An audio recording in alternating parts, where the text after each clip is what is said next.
用 A4 纸做的飞机，飞的时候居然会像小鸟一样扇动翅膀。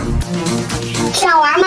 我教你啊！这个纸飞机折法很简单，因为它不用再飞回来，会扇动翅膀就行了。沿对角线向上折，这个角和下边对齐，翻过来，同样的方法。